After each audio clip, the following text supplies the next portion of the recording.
Hey, hey, Lisa here with Freezer Meals with Lisa. How's it going? So, I am just beginning my venture with Freezer Meals with Lisa, but I've been doing freezer meals since 2013 and I absolutely love them. I think they save you time, money, and sanity. They have me for sure. They've helped me to make dinner time exciting again. I'm very much whenever I have one of my freezer meals in the crock pot, very excited to feed my family and can't wait to hear what they think because I know it's going to be good. So I wanted to give you a little bit of a background of how I actually come up with my menu, and give you just a couple of things about my menu. So I create recipes that are freezer meal ready. Like we're not cooking it ahead of time. We're preparing it raw. And there's certain things you can and can't freeze raw, so I'm researching all that for you guys. When I come up with the recipe, it is foolproof. It is tried and true and husband approved. So don't just think I'm like pulling these recipes out of the air and never try them, because we do. The other really specific thing for my menus is the seasonings that I use. So yeah, you can go to the grocery store and you can buy a packet of ranch or a packet of taco seasoning. But if you have been hearing in the news lately, there's over 10,000 chemicals that are allowed in our food that are not allowed in other countries. This matters to me. Okay, so I always say it starts at home, and Dr. Phil says the same thing. It starts at home, right? We have to control what we can control, and what we put in our mouth is definitely something that we control. So I searched out products that I felt worthy of my qualifications, the parameter. I don't think I'm saying the right word, but there's just a certain parameter that I expect. And this is probably based on when I started Freezer Meals back in 2013. I worked for a company called Wild Tree. They were an all-natural, organic, no preservatives, no chemicals, nothing like that. Well, that was where I kind of started learning about healthy eating. I was very overweight back then, and then I also learned freezer meals, which was super exciting for me. So I took that and came forward. Well, then they closed their doors to direct sales. So then I went with another food company that was gluten-free, low sodium, healthy. It was made in Canada. Their regulations were different than ours. That was a company called Epicure, and they closed their doors. So now I decided, though, during that last year of me working with Epicure, that I wanted to brand myself as Freezer Meals with Lisa, making my own menus, making them raw, and making them crock pot meals. That was just really super important to me.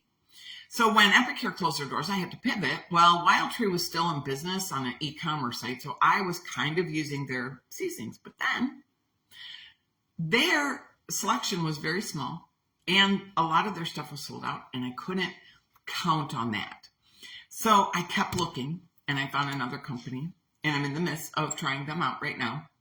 But like I was saying, my menus are a couple of months ahead. So right now I'm working on May and June's menu, and it's March right now. So we have a menu coming out in my private membership group. And also you can buy my menus outright if you'd like. But if you would like the support, and if you would like the workshops that I offer, because I offer 4 workshops a month to come together with the community and make the meals, which I think it's really important to me. So anyway, what I wanted to really, I didn't mean to share all that, but it's part of my story, and I have to kind of, tell you that to let you know.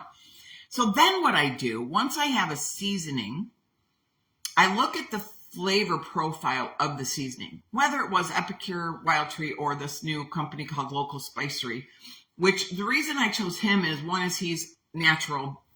They're the ones that are educating me a little bit more about radiation, and they're all natural, no additives, artificial coloring, or radiation.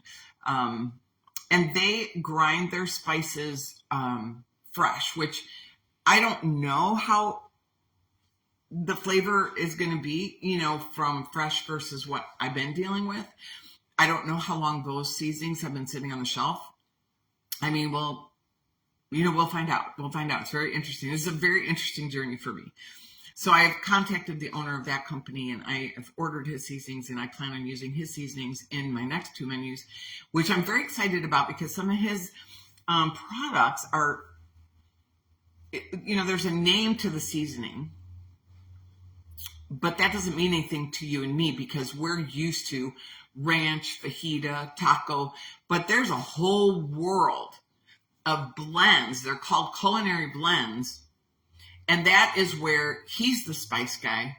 He puts the culinary blends of seasonings, 7 or 8 seasonings in one jar in just the right amounts to give us maybe a Puerto Rican flavor or a Mexican flavor or an Italian flavor or a French flavor. I mean, there's so many varieties out there, and it's really exciting because I'm getting into that right now with this guy, and he has like 130 different culinary blends, so that I shouldn't run out of culinary blends.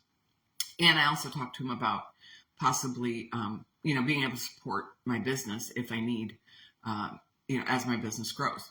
So having said that, the first thing I do is find that seasoning, and I look at the blend that's in there, and I miraculously come up with an idea of a meal. So I generally do 12 meals, right? So I'll show you my menu for March is this one. So here's my 12 recipes.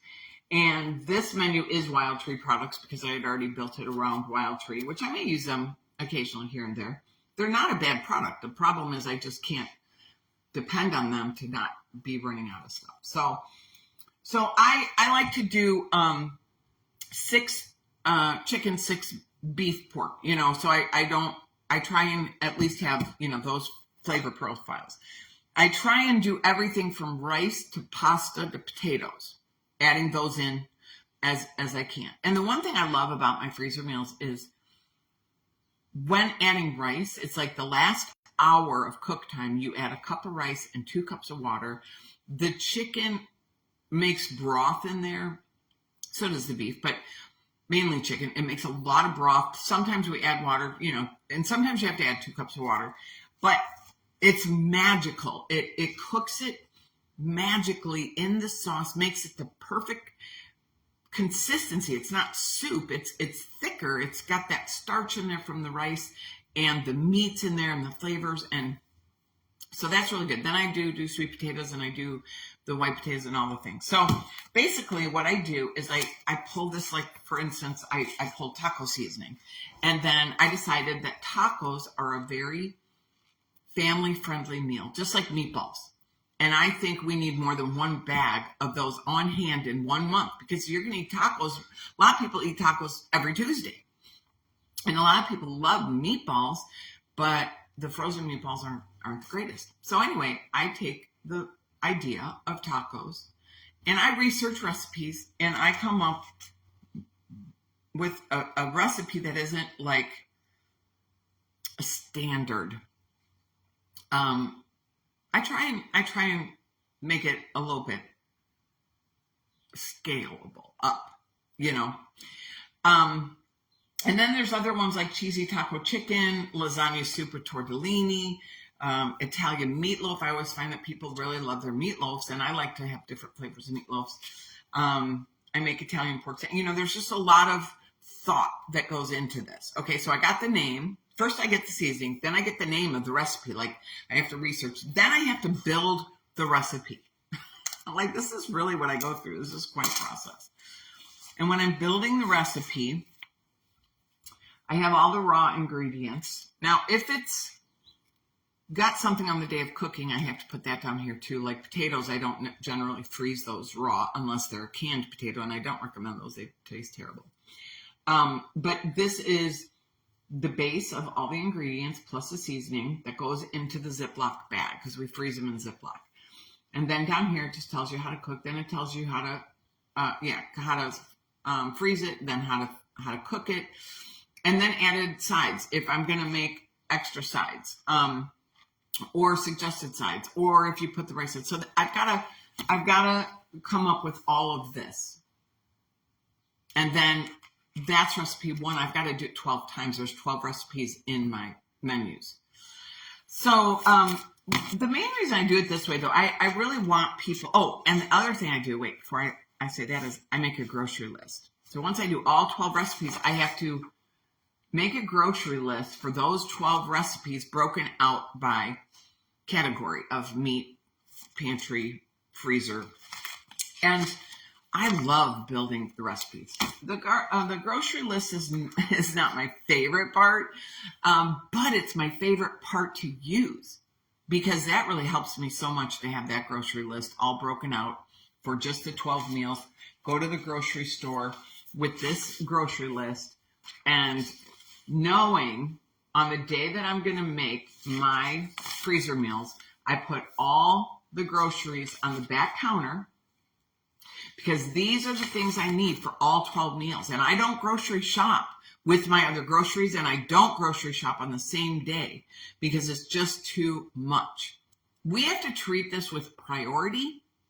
We have to treat it with respect and give it the time it needs. It doesn't need much time, but we have to nurture it and realize that we have to make this a priority, because if you don't, you're going to trade your time anyway. If you don't spend the time, and I'm shortening the time it's going to take to make these meals, rather than you making these meals every night on demand, not knowing what to make, getting the groceries. It's really going to help you if you do it in the method that I teach. But it takes a little bit of finesse and time to adjust, and a lot of people have resistance to change, and so it takes sometimes 3 months for people to really follow along. And that's why I have a membership group, so that I can support you throughout the whole process. I'm constantly in your face about it. I'm constantly giving you opportunity to make the meals and hopefully wear down your excuses, is really what I want to do. And I give you a solution to every problem you could come up with. Honestly, I give you a solution for everything. There is no reason in the world you can't make these meals, except for possibly you don't eat meat. That'd be about the only thing. But you should eat meat. We need protein. Okay, so basically, I just wanted to quickly come in and kind of give you a behind the scenes of how I come up with my menus for Freezer Meals with Lisa. And let me tell you, these are a labor of love. They are my baby. And once I have a menu, it is for sale. So you don't have to join my membership group. If you want to just download my menu, you can buy it right on the spot. Everything is included. You get the grocery list, the prep instructions, the recipes with cooking instructions, serving suggestion sides. So it's all inclusive, okay? It's not like a big, drawn out, big, a million things you have to do group. I've seen some things with meal planning that get a little crazy, but this is very simplistic. But let me tell you, you have to spend the time on it. And I encourage you to make it a priority and enjoy it, and sign up with me. Try my group for 1 month and see how you like it. See if I help you with the support that you need. I go live once a week in there. I do 2 meal planning classes a month, and I do a freezer meal workshop once a week. So, for a month. So it depends on if there's 5 weeks. But anyway, that is just a little bit about behind the scenes of Freezer Meals with Lisa. I'll talk to you soon. Bye-bye.